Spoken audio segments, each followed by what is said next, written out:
And I find it kind of funny, I find it kind of sad.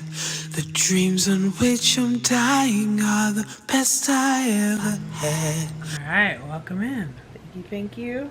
This is TruAdvocate. For those who don't know, a mental health nonprofit.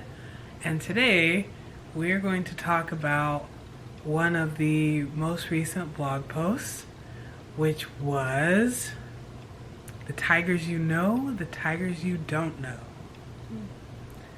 So, two of us have been doing Dave Ramsey's Financial Peace University, which has been fun, right? Yes. And one of the episodes, right, was about the psychology of fear. And Dr. John Deloney, I think it was, he talks about fear versus anxiety. Fear being, there's a tiger right behind me and I'm running.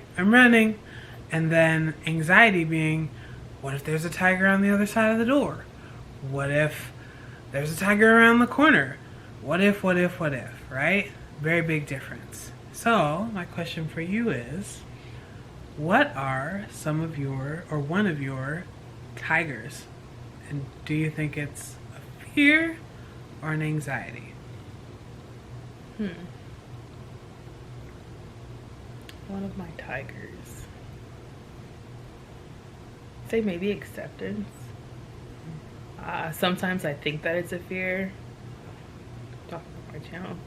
I'm pretty intuitive, so sometimes I'll pick up on energy within people and I think, oh, they don't like me, or that's not necessarily what I'm picking up. Sometimes I just have anxiety because of the things that have happened in my past that I may be holding on to, maybe learned patterns, learned behaviors.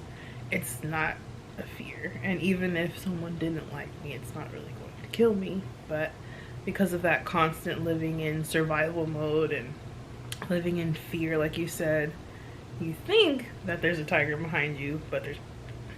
Oh, that'd probably be one for me.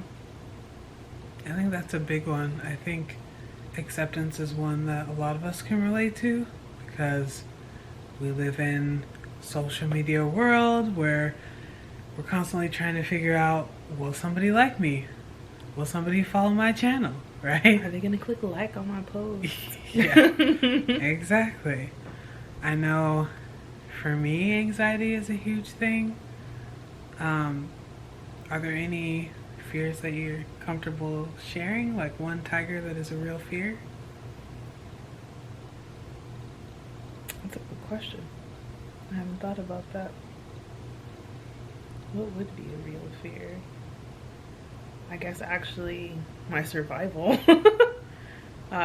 Actually being able to pay bills and stuff like that. Sometimes we stress about it, which isn't helpful. You know, it's better to kind of think about solutions. But I'm originally from California, and anybody who is in California, I'm sorry. I love it, but it's expensive. It's expensive to live out there, and there were a lot of people who were working and homeless. So that is a very big fear, not being able to have security for your family. Food is kind of an issue in some places. Even though people are working, there could be 2-parent homes at this point, or if you're living in a car or something. And food is still an issue. Gas is still an issue. Housing is an issue. So that's probably something that's a real fear for me. Fair enough. One of the things in the blog that I talk about is you can have the same thing and it could easily be one kind of tiger or another. So like the idea of homelessness, right? If you're actually living on the street or in your car and you don't have anywhere to go, that's a real tiger. But if you're afraid because you haven't paid a bill on time, maybe once, that's more anxiety, right? Right. You're worrying about something that might not actually happen unless you have an eviction notice on your door. So, big difference. Well, thank you for letting me talk to you on my channel. Of course. If you want to check her out, You can look up Divine Femme J. She has some pretty interesting content too. I'll see you next time. This is True Advocate. Bye.